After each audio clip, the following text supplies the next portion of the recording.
How do we attack a draft slot at the back of the first round? That's what we'll be talking about today on Stealing Bananas. I'm Ben Gretch from my newsletter at bengretch.substack.com. With me, as always, is Shawn Siegele. You can find all of his great work over at RotoViz. And Shawn, today we're going to start with, or spend basically the whole show, I think, on this round 1-2 turn this year that is very interesting. We've talked about on the show a little bit. I just got back from another trip to enter a bunch more underdog drafts. I ended up hitting this time around, first time around, a lot of 101s, a lot of 105s that I was excited about, some 112s and 111s, which I kind of think are interesting. I avoided the 108, 109 range. And we talked a little bit about this a month and a half ago when we were talking through some of my initial thoughts on the underdog drafts, that I thought that was a tricky range, but I got lucky to not get a lot of those. I got a lot of those here. And you and I have talked a little bit about some of these players, but I got to the point where I had to start making a lot of decisions on players that I have some question marks about. And so I wanted to get your thoughts on it. I want to talk to you about it. It's very topical for me right now, but I think it's a really tricky range of the drafts. Even at the end of the first round, I think it's interesting because I think there's about 14 really sort of intriguing players. So you can double tap at 12, 13, some pretty intriguing ones. That 108, 109 were, some guys that we've really loved for a long time. Stefon Diggs, AJ Brown. You got Bijan Robinson in there as this rookie superstar running back, but also in an Atlanta situation that was not great last year for Kyle Pitts and some of these other players that we think are superstars. It doesn't mean it's going to be bad for Bijan. Obviously, he's a different player. He's a running back. That's a run situation. But I have at least a little bit of concern about the fact that Arthur Smith basically gets joy out of telling the fantasy community that he doesn't give a crap about fantasy football. Certainly, I don't think he'll have any issues going to other running backs if for any reason he might need to do that at some point, or feel that he needs to do that or what have you. So I have a little bit of concern about Bijan as well, relative to like what his profile is as this prospect. We kind of talk through these things as two different ways, the player prospects and then the sort of projections angle. And these are, Bijan concerns I'm already jumping into are sort of more the projections concerns more than the prospect concerns, but the actual player, obviously no flaws in his prospect profile. We've talked about that. So it's a really tricky range there. And then you get into CeeDee Lamb and you get into, the youngsters, Garrett Wilson and Amon-Ra St. Brown, who I love, and I'm very excited about taking those guys.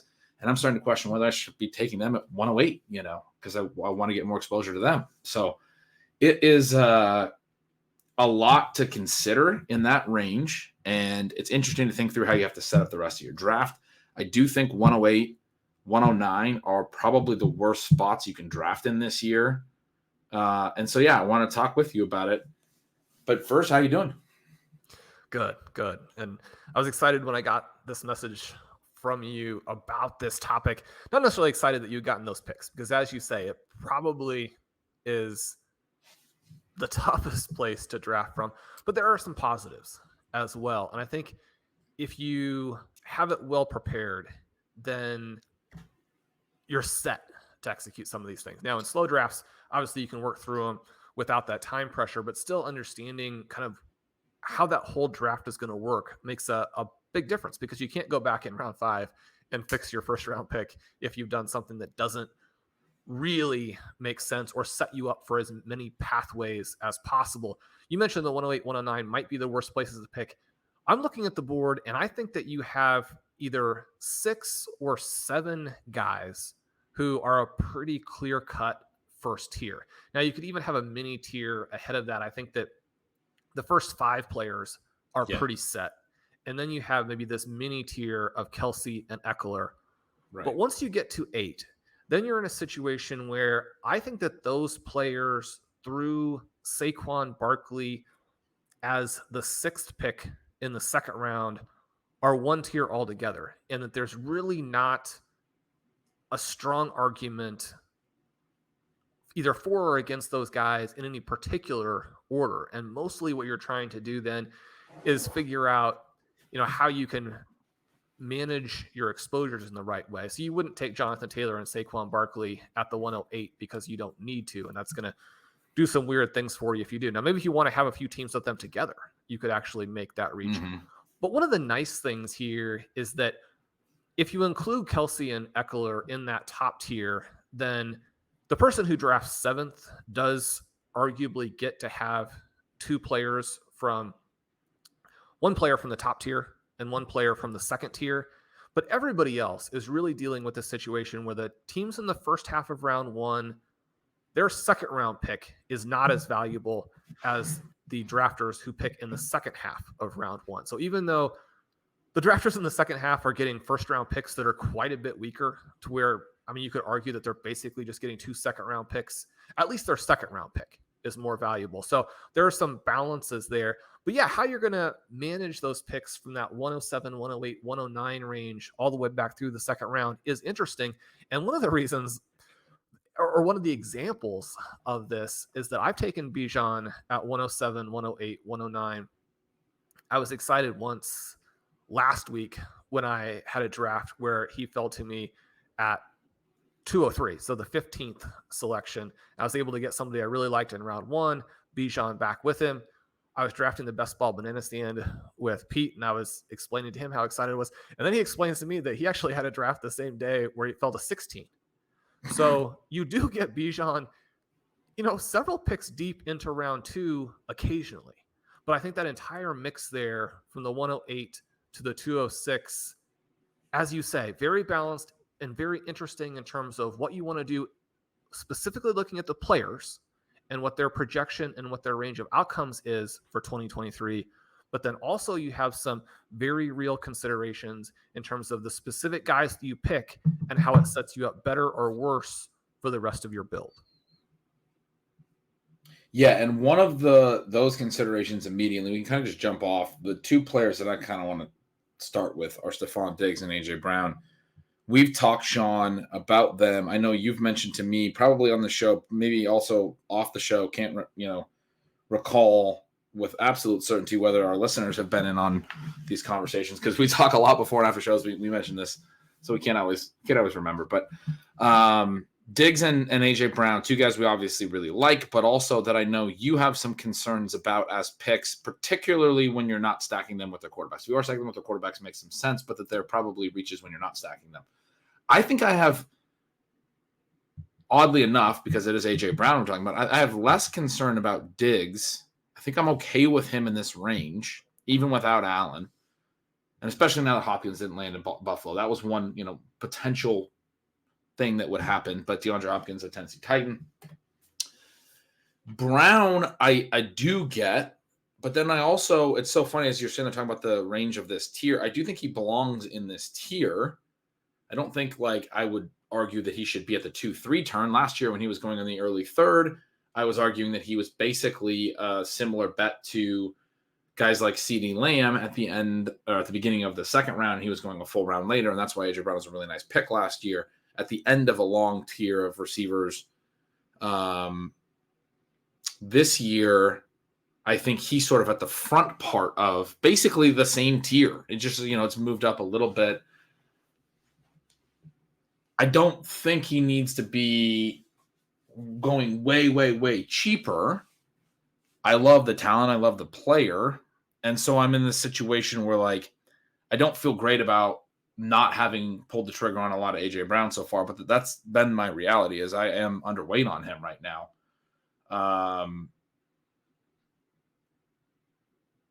But yeah, I mean, when we talk about that being a big tier, part of me is questioning whether I should just be balancing this stuff, whether I'm focused too much on price and the guys that are at the top of that tier feeling a little bit overpriced relative to the guys at the bottom because it's so close.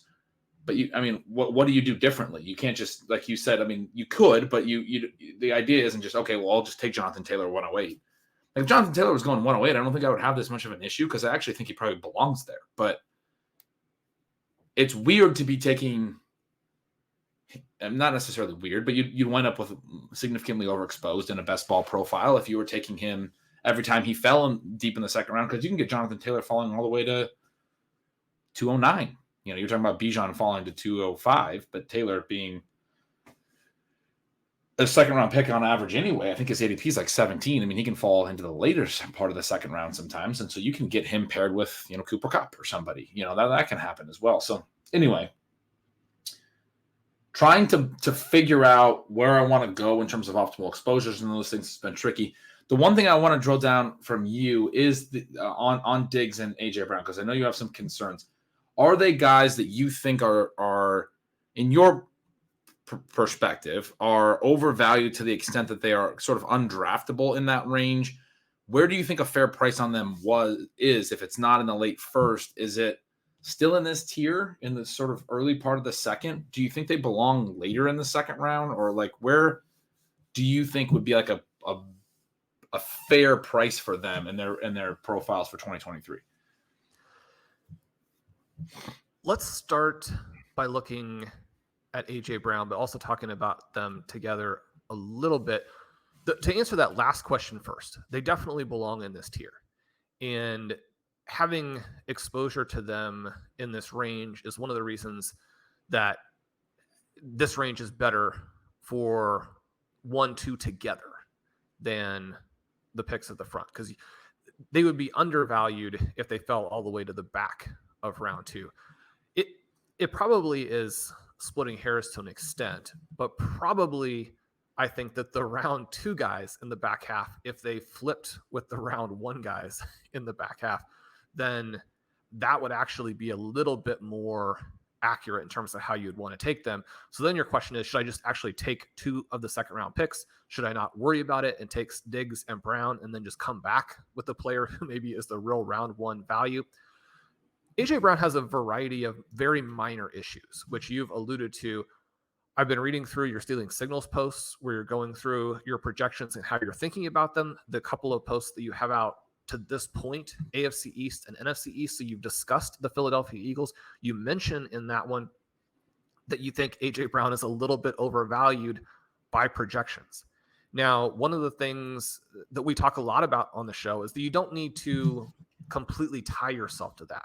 If you like playing the upside scenario for Brown and the individual game upside, especially in a situation where the tournament portion of it is going to matter a lot, I don't have any problem with that. Because if you draft with the right structure and you're taking the right style of player profiles throughout your draft, you can probably get plenty of AJ Brown teams through, and then you're mostly worried about the tournament. But then we run into another little element here that is problematic, which is that part of the value of having the pick in that range is that you can come back and you can take someone like a Jalen Waddle, a Jonathan Taylor, a Saquon Barkley. And if you go ahead and take Jalen Hurts instead, then you lose that value. The flip side of it is that the person who selects Davante Smith in the back half of 2, it's not guaranteed by any stretch. I mean, the ADPs don't align perfectly, but a lot of what's happening in the back end is that you get somebody at the 211 or the 212 who is taking Davante Smith and then is able to come back and get Jalen Hurts. And so when you're playing the Eagles, even though you like AJ Brown better than Davante Smith, you are kind of losing out to the team that has those 2 guys together when you're thinking about playing through the Eagles. And if you're drafting an Eagles player in round 1, you do want that team to have success. So there are some elements there that aren't particularly good for you. And then I think when you're also thinking about, well, I can do it without the QB. And if I'm going to play AJ Brown just as a week 17 game where that shoots out, I have my quarterbacks on my other game stacks elsewhere, but I want to play that game, then you're looking at the Arizona Cardinals, which we've mentioned have some pretty serious concerns. And even if you look to week 16 and how you would play that, you have the New York Giants, which again, I mean, that's so spread in terms of how you would play it that you're not necessarily going to say, well, I'm going to take AJ Brown and then Wan'Dale Robinson at the end of the draft, and that's really cool. That's going to get me through week 16. I mean, yeah, if you have AJ Brown, you might put a little bit of emphasis on Robinson at the end, but it doesn't really move the needle for you in terms of thinking through your first round pick and what the value is there. So I think that when you have a guy who is a little bit overvalued in terms of projections, and then you come back and there are structural reasons why you don't really want him compared to some other guys, then I think that kind of 2-step makes him a little bit difficult. So I struggle when I get picks where I think he makes sense. Sometimes I select him. I often pivot to one of the other players right there for those reasons, even though, I mean, we love AJ Brown, and it's very likely that he has another extremely high quality season. Yeah, several of those points aren't even necessarily related to Brown. They're more related to how you play best ball and how you build teams and this idea of understanding uncertainty. As you said, if you're playing Brown, then you're playing Philadelphia to have a good year. One of the reasons I mentioned that he was sort of or comes out sort of as overvalued relative to projections is this idea that I've written about the RPO offense. We've talked about that a lot. That you can concentrate the target shares, you can do all that stuff. The idea is simply that the 2022 Eagles were, a team where basically everything came together. And I think we understand this when we talk about the team level from like the real football sense. We talk about like Pythagorean wins and teams that need to regress. The Vikings are a team that went 13-4 last year or something and won the NFC North. No one expects them to do that again this year. Everyone understands that they got very lucky in a lot of those. They were down, or lucky in air quotes, right? Like we talked about some in season on the show, where they were down in the fourth quarter of a lot of those wins and were able to win late and win in thrilling fashion week in and week out. But everyone sort of immediately knows, okay, there's so many things led to this that, played positively. We do expect regression. Our baseline for them now is, their Vegas win total is, 8 or something this year, right? It's like, I believe it's 8.5, 9, right in the 500 range. I would say that A.J. Brown, the Philadelphia Eagles, for fantasy football, very similar last year, where everything – it's not like there's one big thing to point to, but everything sort of says it can't go this well again. They were very, very healthy. They had an extremely concentrated offense. They had only 14 total players targeted last year, only 4 wide receivers targeted. 3 running backs, 4 tight ends, and Dallas Goedert missed 5 games. So that's why a couple of depth tight ends got, a little bit of extra work. But for the most part, the target concentration wasn't just super concentrated on Brown and Devonta Smith, but also, you look at their depth chart and their hierarchy at all these different positions, very concentrated. If you go to Pro Football References, my favorite place to just look at the general team stats, you click on a general team season, you see a lot more names than you see in the Eagles 2022 season. It's just a very concentrated list of players that played because things were very favorable there in terms of the health of the offense, which helped everything be better, more positive. You have a great offensive line that stays healthy. You have a very good developing quarterback who stays healthy. You have one of the reasons that people were in on the Eagles last year to make a run, a very favorable schedule last year that this year does not look as favorable. There's a lot of little things throughout this projection for the Eagles. When you do a 2023 projection for them and you see the market is still very favorable on them being one of the best teams in the NFC, you are going to, again, assume quite a bit of health and concentrate things and all of that. The point for me is just how much more is there for him to do than what he already did last year in terms of everything coming together and a really good player being efficient, right? Scoring 11 touchdowns, having over 10 yards per target after earning the volume that he did. He's gaining a lot of yards per target, scoring a lot of touchdowns per target. We knew A.J. Brown was really, really good. He has a really, really good season. Now he's valued in an area where it's a lot of the upside is sort of baked in, as we were talking, or as we say sometimes. It's tough for him to do much better than what 2022 already was. And so it's sort of that thing like the Viking situation where there's a lot of ways that something can regress. And there's a lot of that risk that's there. I still like betting on A.J. Brown to be very good again.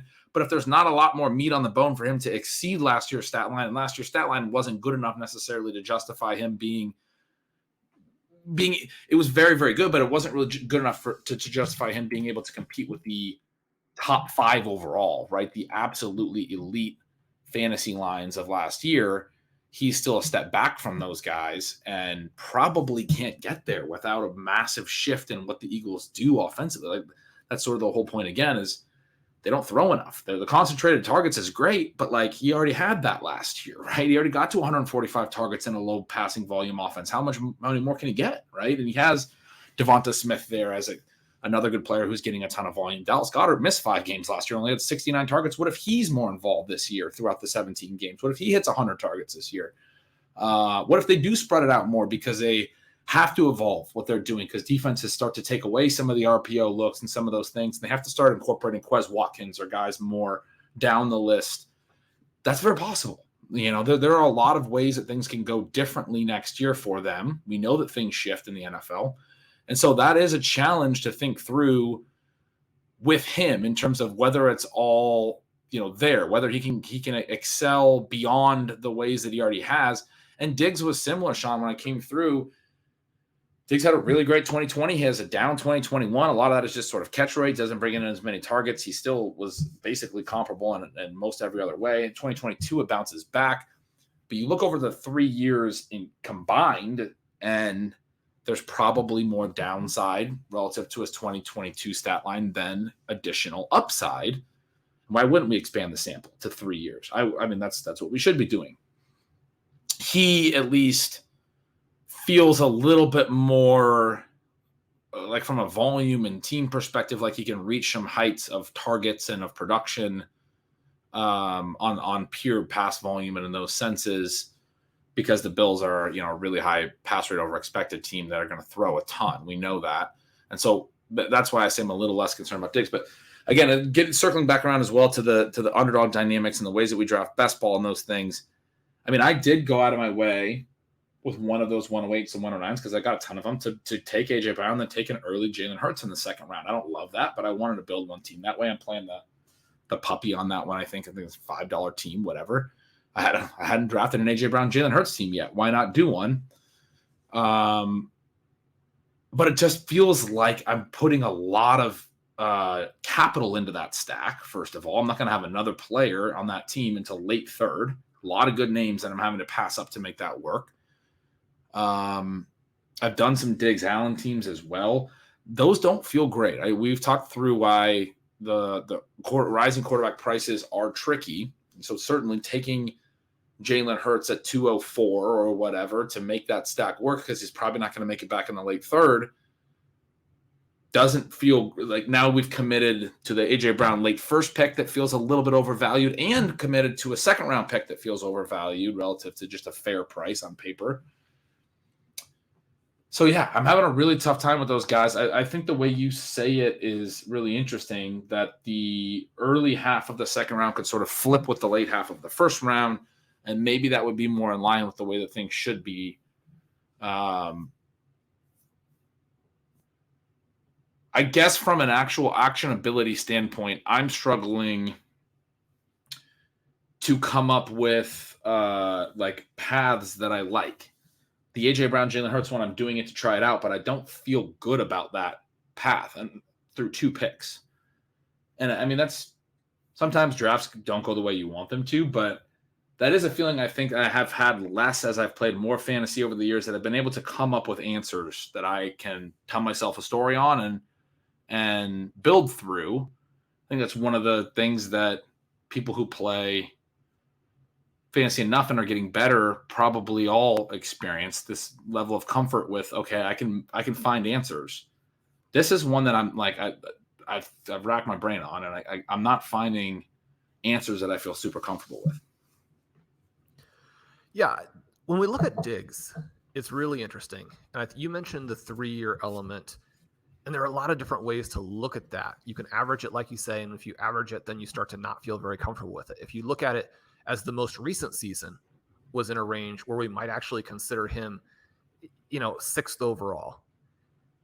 In week 2 of the 3 seasons were in that range. We might start to think of those 2 seasons as being more representative of what Diggs is with the offense than the season that was a little bit flukily down. The problem, as you also sort of referenced, is it's hard to maintain that level that justifies him in the first round. Now, that's going to also be the case for the rest of the guys. It's just very hard to maintain a level of scoring where you're going to look at someone and feel like you're comfortable with them in the first round. But frankly, the profiles for those top 4 guys are just extraordinary. And so you have less of that concern there.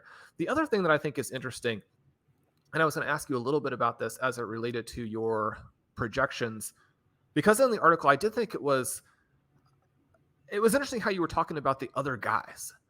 For me, Gabe Davis is tricky because I've always liked him, and he did have a very solid number in yards per target last year, but he really struggled to command the targets. And you run 543 routes, and in this case, I'm referring to the Sports Info Solution numbers that we have in the Stealing Signals tool. 543 routes, but only does 17% in terms of target per route.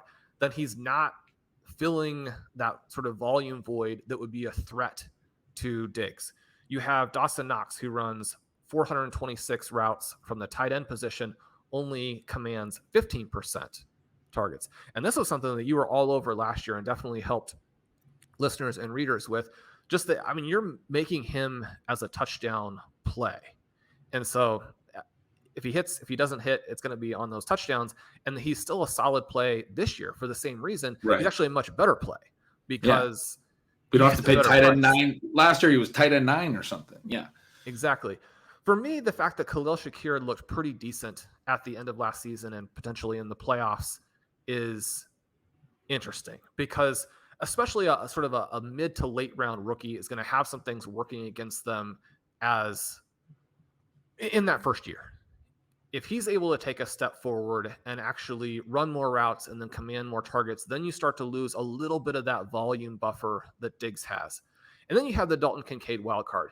And while I'm of two minds on Dalton Kincaid, the first one is I didn't understand his price in dynasty rookie drafts, because it seemed fairly straightforward to me that you can only target him once Quentin Johnston and Jordan Addison are gone. Now, that's not to say that those guys are flawless as prospects, but when you're thinking about what they bring, and then you're thinking about the really small difference between Kincaid versus Laporta and Mayer, whom you can get later, I mean, I think you got to take the later guys who are maybe as good or better.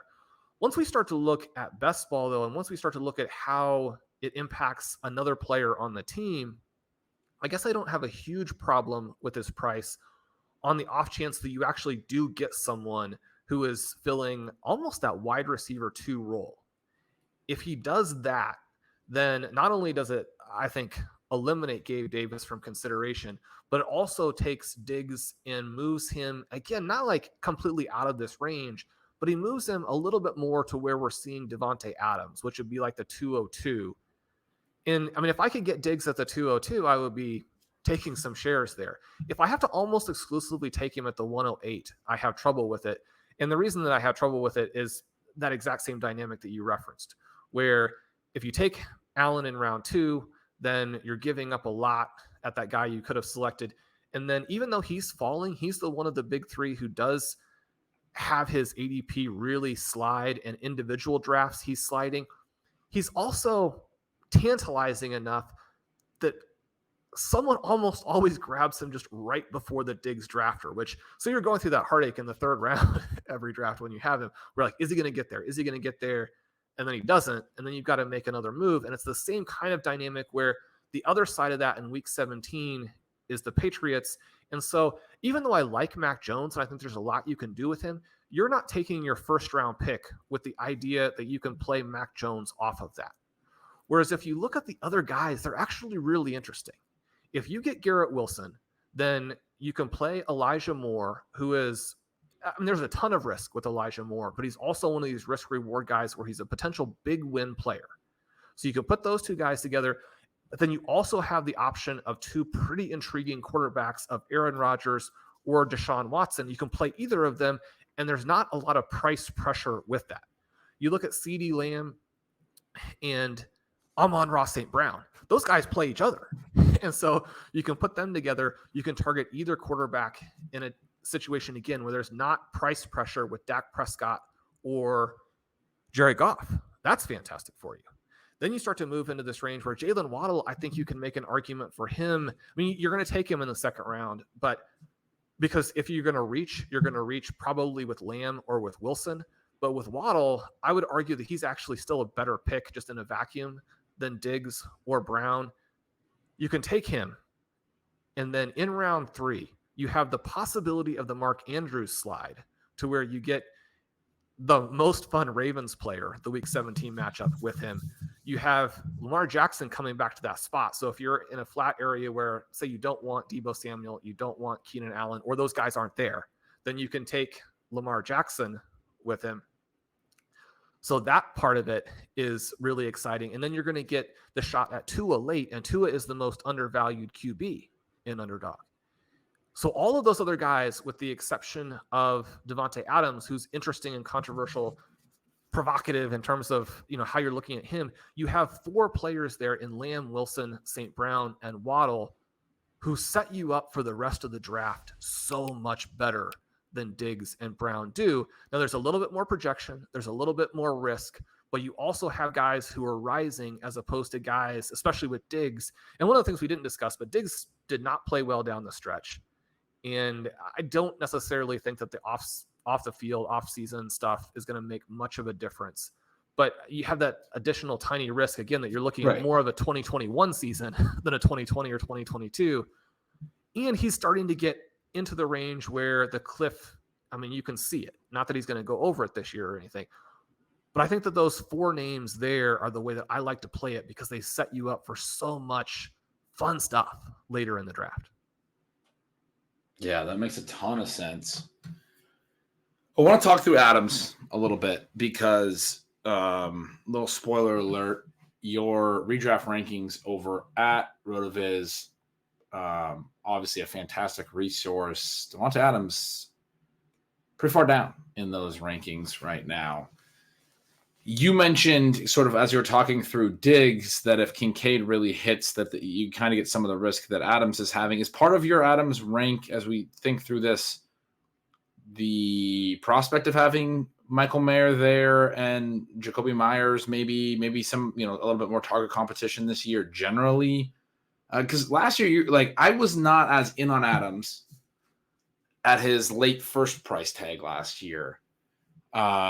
You got me to consider him more. And then what we saw last year, for me, it was, leaving Rodgers and thinking that a lot of what he had done was these first reads and this sort of preternatural connection he's always had with Rodgers and the back shoulders and the red zone stuff. And it's going to be really tough to bring all that over to the Raiders. And I remember you, particularly when I kind of was trying to boil it down to a projections mindset, made a comment to me one time that, maybe some of those touchdowns, more of them would come over with Adams to the Raiders than it felt like. I think that's something that we saw for sure. As the season played out, I spent a lot of time thinking, man, Shawn was really right on this. Nailed Adams' profile. Adams is just really, really good. I don't see the Raiders situation as being that much different this year. So I'm intrigued by your ranking of him specifically, where you're pretty down on him this year, because I got more comfortable with him, going out and putting up a 14 touchdown season, catching 100 balls, has that highest 8 out of his career, and is still efficient at basically a new role as a deep threat. He's hitting on all these touchdowns. He's burning anyone who's trying to guard him because he is just that good of a route runner. It doesn't really matter who his quarterback is or who's guarding him or what team he's on. He's one of the top 5 best receivers in the NFL.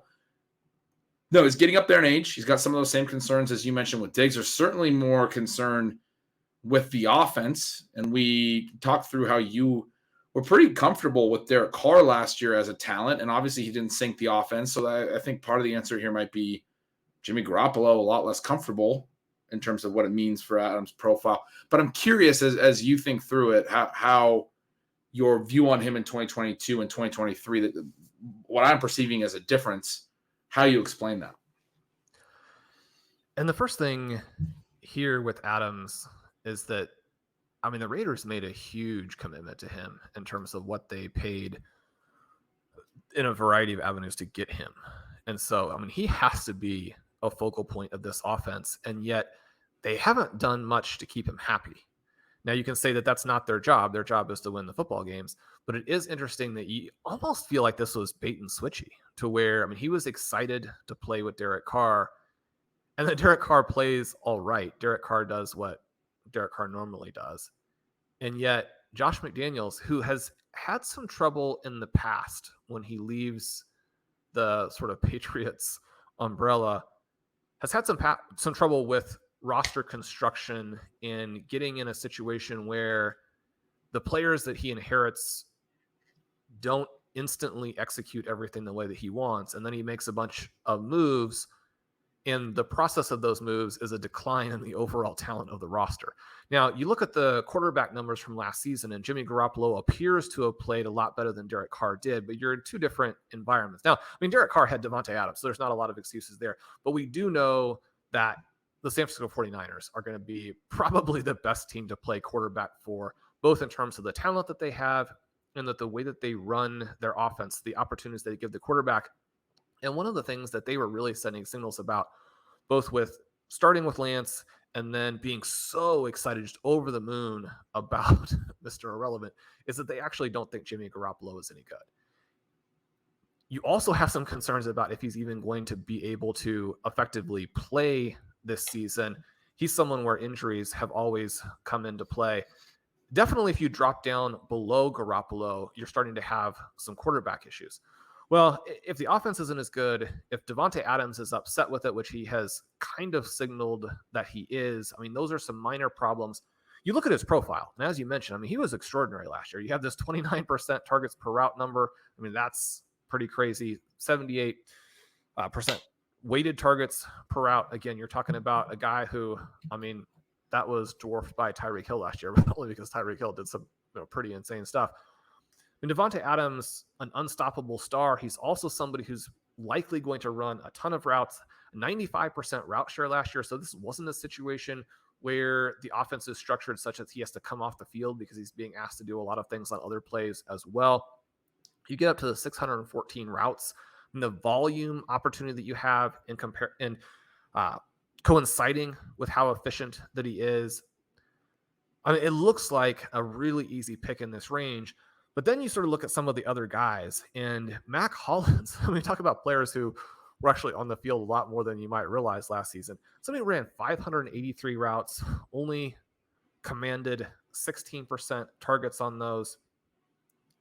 And I contrast that with your guy who is coming in here, and I do think is going to have an impact.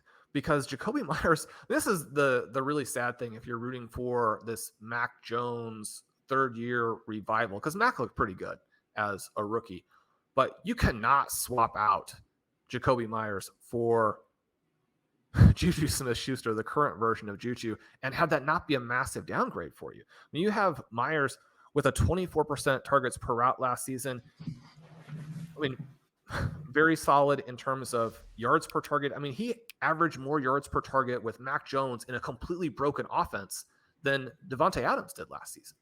And so you have him as someone who can actually soak up a lot of those targets when Davante Adams isn't a clear read. And I don't think that Jimmy Garoppolo is the throw it up, force it to Adams type of player in the same way that we know Aaron Rodgers was, because he's a brilliant arm talent, and Derek Carr was because they're best friends, and Carr's like, the rest of these guys can't do anything. I'm going to obviously feel comfortable lobbing it up to Davante Adams. A different dynamic this season with Myers getting in there. And then you look at, Darren Waller, only 246 routes, not that available for them last season. Hunter Renfrow missed a huge chunk of time, only 286 routes. If Renfrow plays more and better, Mayer doesn't have to be awesome. He just has to be out there on the field when Darren Waller was not able to be. Mm-hmm. Soak up some of those targets, and suddenly you're looking at Davante Adams where, not that it's impossible for someone who is that good, but the volume almost certainly comes down. And then you look at his yards per target last season. I mean, that could go anywhere. You would expect it to still be reasonably high because he's so good. The touchdowns could still be there. But if the offense takes a step back and you lose a little bit of that efficiency, even with the elite talent, and then the volume also gets soaked up a little better by other guys, and it really seemed like the only reason why you would have moved away from Derek Carr is that you actually want the other players to be more involved in the offense. You want a quarterback who's going to run the offense as opposed to force it to Davante Adams.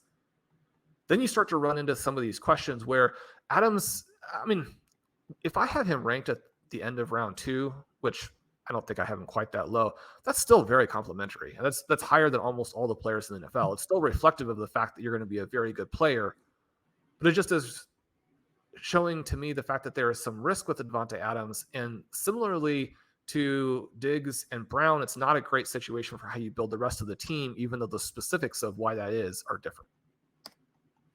Yeah, that all makes a ton of sense. And it makes me a little bit more comfortable with having not pulled the trigger on Adams a lot yet this year. For me, I mean, it hasn't been as nuanced as the takes that you just gave. It's been more like he's getting a little bit older. The Raiders are not an exciting team right now. He's not as exciting of a player. I've been worried that I'm just missing on a guy who is very talented, as you just laid out. But for me, it's been like I've been a lot more excited to draft Garrett Wilson and Amon-Ra St. Brown, who go right behind him. And so I've clicked those names a lot more. Those are fun names. Sometimes you just got to have a little bit of fun. The last thing I really want to chat with you about a little bit here is Bijan Robinson, who sometimes falls. I mean, his ADP is higher than maybe any of these guys. Maybe he's behind Diggs. And actually, I think he's behind Diggs and AJ Brown now. He has slid back a little bit. He falls even further at times, as we talked about. From a profile perspective, I do want to take a ton of him. I talked about this a bit in the opening, and I guess I'm more or less wanting you to make me feel more comfortable with how much I am clicking on him, because I'm a little bit concerned that it's going to be like, I don't have a great example, but like some of the rookie seasons we see where we're just like, what are you doing? Why are you not using this guy more? And Arthur Smith would be the coach that would do that.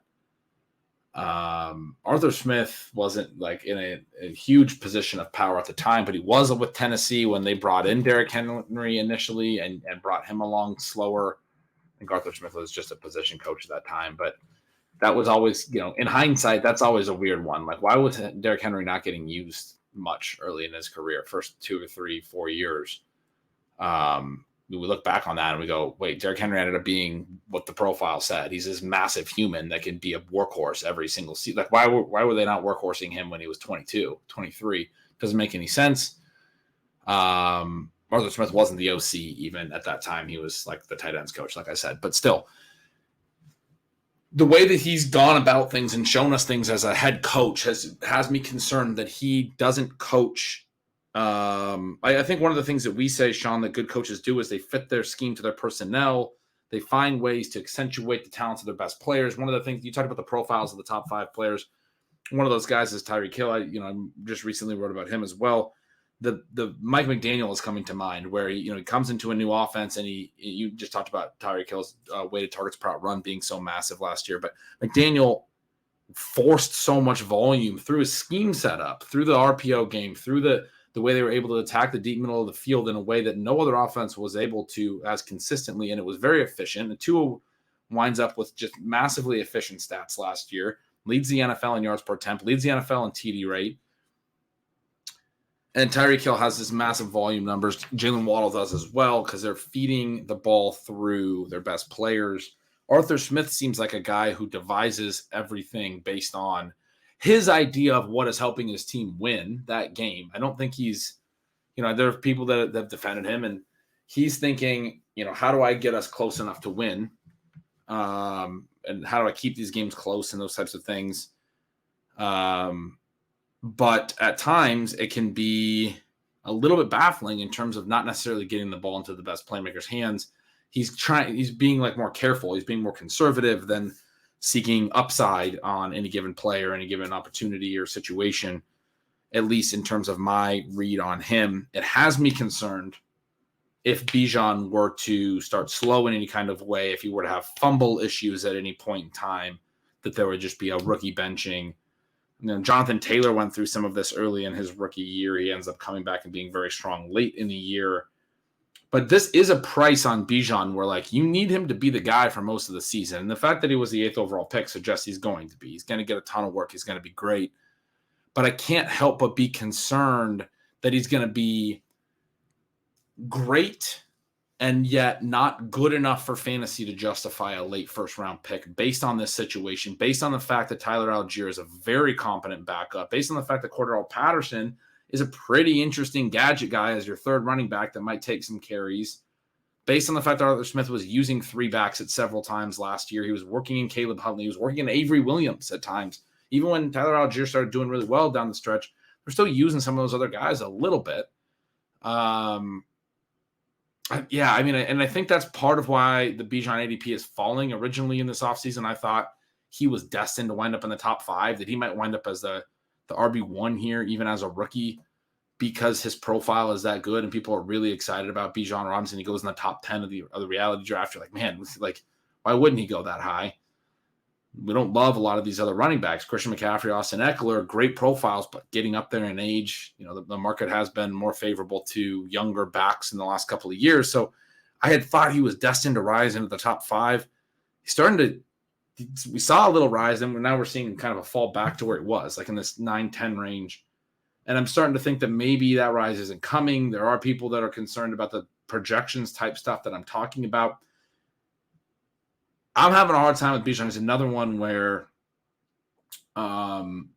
me doing all these projections and how I go through it has me a little bit concerned. Last year, Sean, we talked about Brees. I was concerned about paying, I think it was like late third prices. And I know on one show talked about, okay, well, if we start to get him in the fourth, I'll be a lot more comfortable with that. And then our next couple of drafts, we were able to get him like in the fourth or like, falling a little further. And it's like, all right, well, these are the prices I want to pay on Brees, because I didn't love when I went through the projection process and where I landed on him, but I still wanted to make the bet. But it's easier to make the bet there, right? It's easier to make the bet when Jonathan Taylor was going in the third and the fourth. It's easier to make the bet on Jackson Smith and Jigba, to me, even if he doesn't project great, because he's going in the fifth and the sixth round. I can make a pure upside bet there. I feel like it's hard to do at 8 overall when the situation isn't, when Zeke Elliott came in, the situation was Zeke Elliott was going to get 300 carries behind a great offensive line. Like, we just kind of knew. It was pretty clear that everything that was coming out of Dallas, everything that had led to that. And so it made sense that he was a first-round pick. For Bijan, it's hard for me when the projection doesn't necessarily align. So I'm curious how you think through some of those concerns as I raise them, that I came across in my projection process.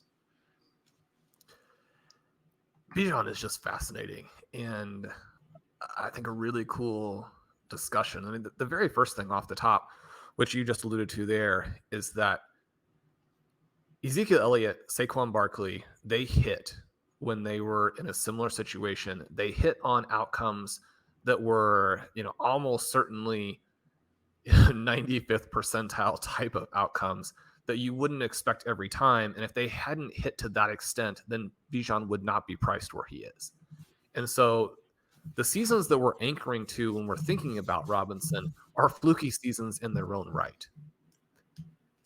And yet I'm still pulled in, right? I'm still captivated by what he could potentially do.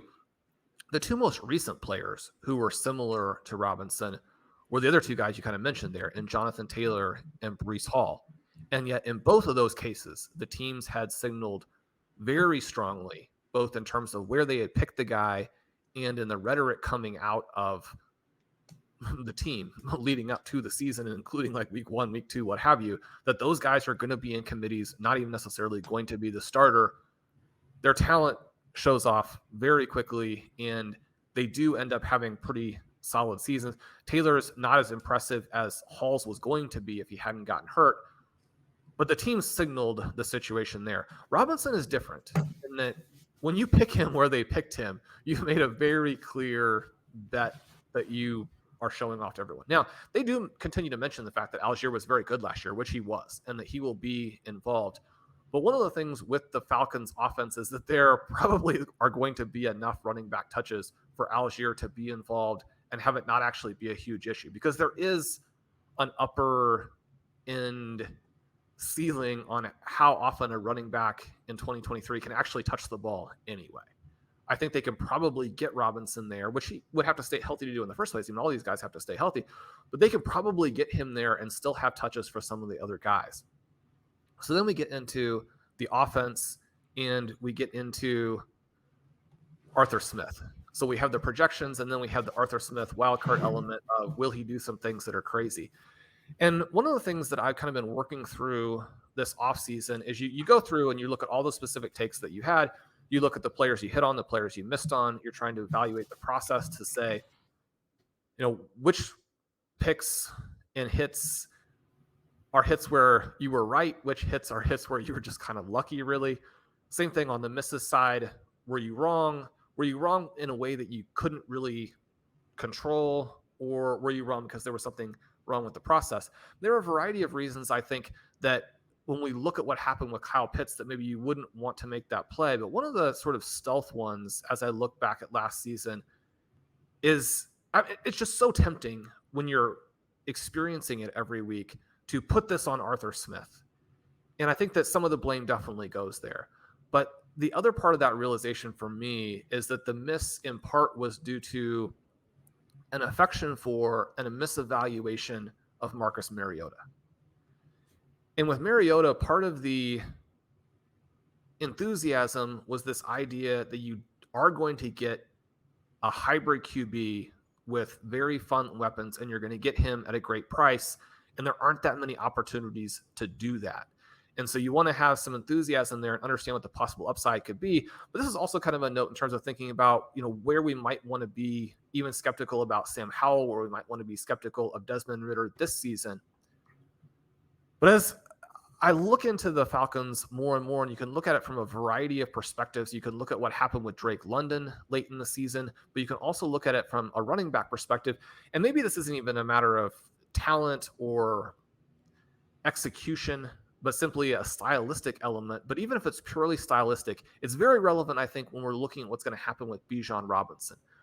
Because what he has to do to justify where he was picked in the reality draft, and to certainly justify where he's going now in fantasy, is he's got to catch passes. And so you look at the Atlanta Falcons, and last season, they had the 4th fewest expected points to the running back position. That is bad, especially if you're going to have to split some of that with potentially Cordarrelle Patterson, a guy that you always mention and remind people that, he's out there. You got to take him into consideration. However, in 2021, they were number 2 in expected points to the running back. Now, part of that is that Cordarrelle Patterson is sort of a hybrid wide receiver. But one of the interesting things is that, when you add Patterson and Mike Davis together, those guys were at about 12 receiving EP per game, which is a big number. It's split across 2 guys, minimizing it for the individual impacts, but it's a big number. But the Davis part of it is kind of surprising when you think through that.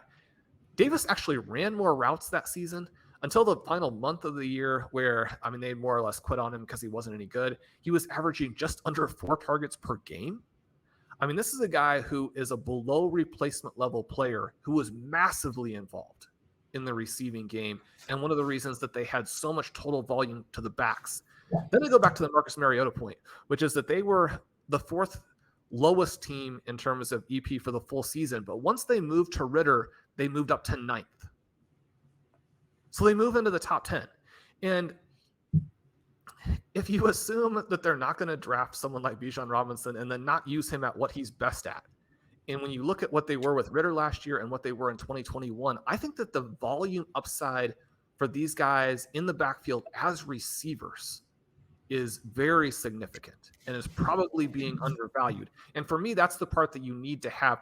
The other thing is that Arthur Smith, for the things that we don't like about him, I think that, he's now kind of got pieces that work better for what he wants to do. I'm sure if you asked him in a purely honest moment, he would say that I would love to have a much better quarterback than Desmond Ridder. But he's got a lot of cool pieces here. And even if he underutilizes Kyle Pitts and Drake London, which I think is very likely, the beneficiary of that is still probably Bijan Robinson. And I think even if he underutilizes them, this team is going to score a lot of points, at least on a per possession basis.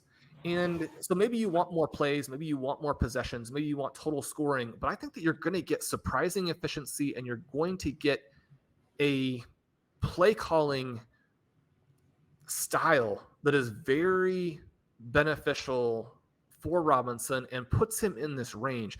If you were to come and tell me that Robinson is going in the middle of the 2nd round and Jonathan Taylor is going where Robinson is, then I would simply change the way that I'm structuring the drafts. And I would take I would take Taylor some in the 1st round. I would take Robinson where he's going and just get some.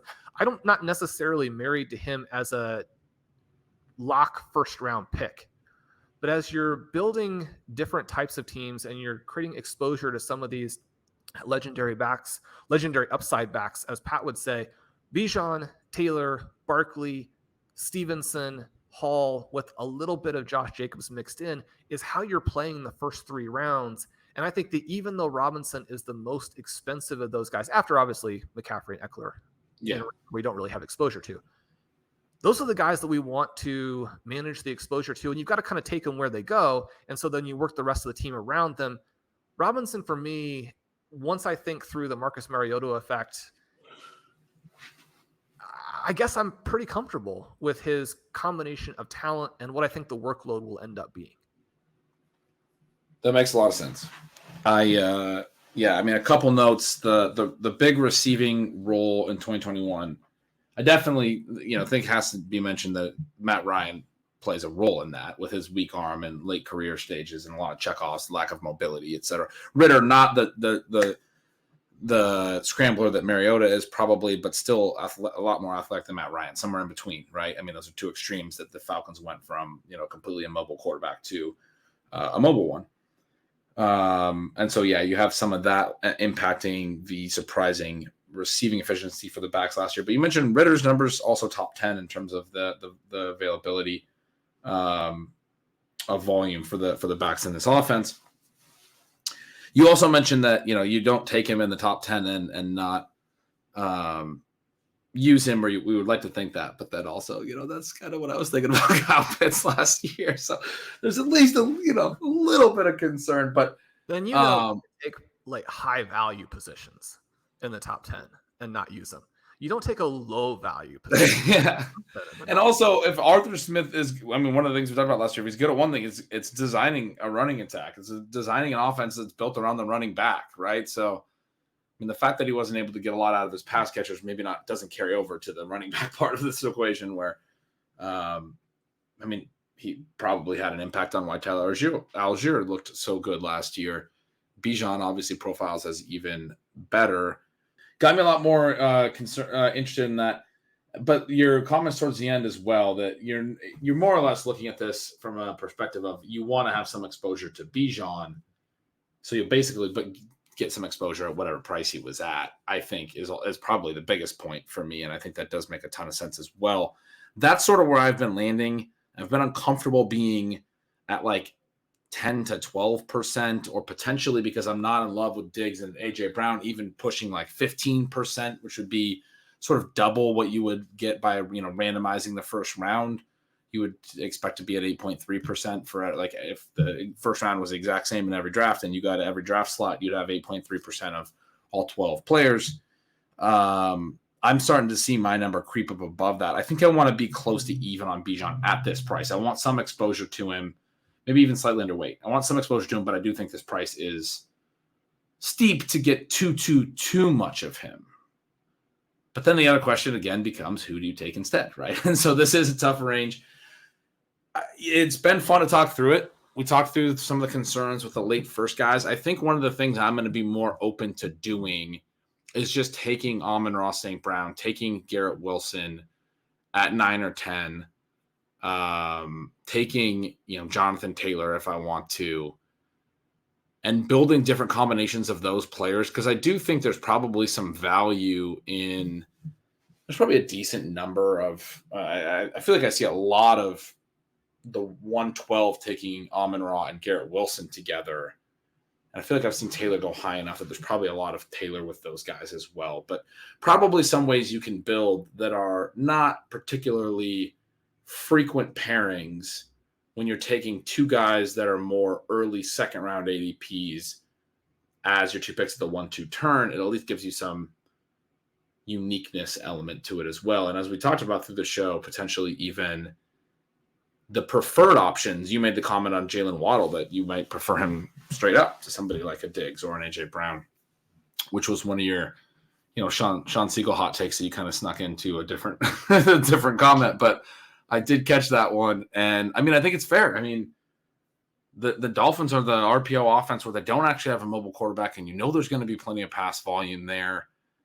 I feel really good about Tyreek Hill and Jalen Waddle this year having enough volume again after the way that we saw that offense configured last year, unless Miami just completely falls apart. But really, like, their pass game, as concentrated and as volume solid, there's a good floor as any in the league in terms of, Tyreek Hill can lead the league in targets pretty easily. And the flip side of that is, maybe not being discussed enough, where Waddle's volume was really strong as well. His ADOT rose. He was more of a downfield guy last year than his first season, but he showed the ability to win at the short, to win a lot of targets in the shorter depths in his rookie season, and then was good and more efficient at the higher depths. So now we have this guy who's won at all depths. If something happens to Tyreek Hill, I think it's pretty obvious that Waddle would just fall back into some of those shallower depth design touches, design targets, close range targets. So he could have massive numbers in that regard, or it could just evolve, which is something I know I've heard you mention a couple times, where Waddle could just be closer to Hill this year, or start to take over from Hill. Hill getting a year older, Waddle getting a year more into his prime, basically, here in his third season. So certainly some potential for those two to have their volume or their roles from last year start to converge a little and be a little bit more on par and more interchangeably used, more like A.J. Brown, Devonta Smith maybe last year, where the volume was, kind of on par, and there was more heavy Devonta Smith games than we saw maybe heavy Jalen Waddle games at the expense of Tyreek. So anyway, that's a great offense, great passing offense, concentrated. You have the way to play Tua, who is a quarterback I completely agree with, that is undervalued, and it's a fun one to get exposure to. So maybe it's, get some Waddle with some Garrett Wilson, or some Waddle with some Amon-Ra, or Waddle and JT teams together. Because you can justify taking Jonathan Taylor and Waddle at the 1-2 turn pretty easily. And I like the way you talk through the Waddle with the Ravens bringbacks as well, Lamar Jackson and Mark Andrews in there. And Waddle's one of these guys where you could almost make an argument that the more that you reach for him, the more interesting the team ends up being. If you take him at the turn and then you don't also reach for the running back, he's fun with the two wide receivers. There's so many things you can do with Waddle. As I think through it, it's hard to not make him kind of my favorite player in these first couple of rounds in terms of all the different things you can do with the team. But let's say that you want to have an anchor RB in the first couple of rounds. One thing that we know is that in 2021, the anchor and even the double anchor was extremely effective. And now you have ADP moving to where you can get even better running back values. Now, there are some things that push against that in terms of what the market is doing to you at wide receiver. So it's not as simple as saying, oh, these are great running back values, let's take running backs. But if you're trying to build a tournament team where you have some wide receiver, you have an anchor running back to give you that extreme upside during that tournament run, maybe you even want to get some extreme tight end upside for the tournament run, because I think that the tight ends are really difficult to click on in the single digit rounds because of the other dynamics of 2023 Underdog. But if you're thinking for the tournament, Mark Andrews, one of those guys where if a tight end brings all the teams with him, he could be that guy. So if you really reach for Waddle in round one, like in that Diggs Brown range, and let's say you're higher on Taylor or Barkley than you are on Robinson, then really what you want your team to be would be a wide receiver and then Taylor or Barkley in round two. And the earlier you do it, the greater chance that Mark Andrews actually gets back to you in round three. And then you're also positioned to where you have the Tyreek Hill manager blocked off. Either way you have him blocked off, but for Tua in round 8.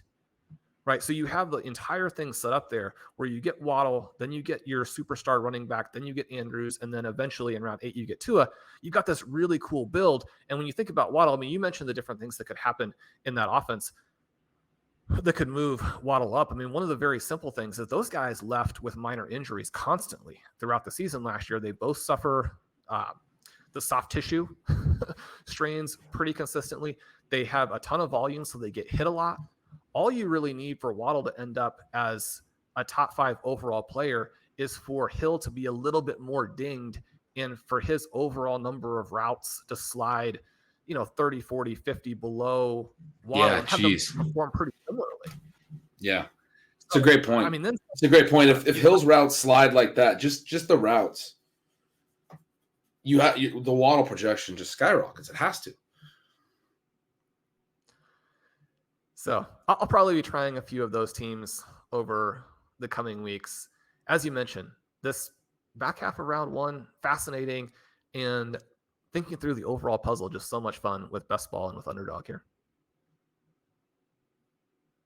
It absolutely is. It's given me a lot of ideas on how to approach these new slows that I'm in and how to approach these draft slots as August rolls around, Shawn.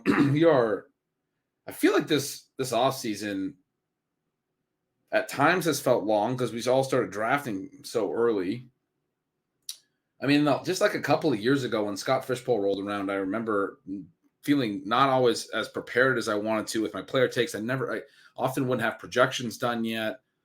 Hadn't drafted a ton, and I'd kind of be feeling it out. Scott Fish will be one of the first kind of big drafts that I did where I was kind of questioning certain things. This year, Scott Fish rolled around, and I was like, I feel like I've drafted 9 million teams. And I mean, some people actually have drafted 9 million teams. I haven't, but I've gotten close. It's been a long offseason in those regards, but now it's also like we're creeping up on week 1, and we keep hearing that it's being tweeted about all the time and all those things. But we're bearing down on August now, Sean. It's going to be big time redraft season right around the corner. And so, yeah, I mean, a lot of these discussions are very interesting for that as well. If you're, most important home league, if you draw the 108 or the 109, you're going to have some things to consider. And you and I will be drafting live in the Pros versus Joes next Tuesday. That'll be a lot of fun. Start to get our FFPC takes in there. Ben, I know you and I will do some main event drafts together. We'll be trying to win the $1 million there, probably do a Fantasy Pros draft through the FFPC, win the 1 million. I mean, if you draft the exact same perfect team, I mean, you have to deal with more entries in the Fantasy Pros, but why not just win them both? We can get to 2 million through our FFPC entries. It's going to be a lot of fun. Love July, love August. This is the best time of the year. And I'm excited to go write this headline where Jalen Waddle, CeeDee Lamb, Garrett Wilson, 3 most important players in fantasy football. That's going to be a good one. But that'll do it for us today on Stealing Bananas. I'm Shawn Siegele. With me, as always, is Ben Gretch. You can follow him at YardsPerGretch. Make sure you sign up for Stealing Signals. As I mentioned, a couple of those projections pieces on the AFC East and the NFC East are out. The rest are coming. If you've missed them, make sure you check out his projection series with our great friend Michael Leone. Obviously, the best show in fantasy, Ship Chasing with Pat and Pete. I know you're enjoying what they do in the adventure over there every Wednesday night. Make sure you also sign up for Stealing Lines, Ben's betting project with Dalton Cates. We'd love to have you over at RotoViz. The coupon code there to save on your 1-year subscription is RV Radio 2023. Spent a lot of time today on building out those Underdog teams. If you want to join us over at Underdog, use the coupon code RotoViz. That's 100% match up to $100. And once again, we just appreciate everybody in the Stealing Bananas community. You guys are fantastic. When you leave us those ratings, those reviews, those comments on YouTube, it really helps us grow. We love you so much. We'll talk to you soon.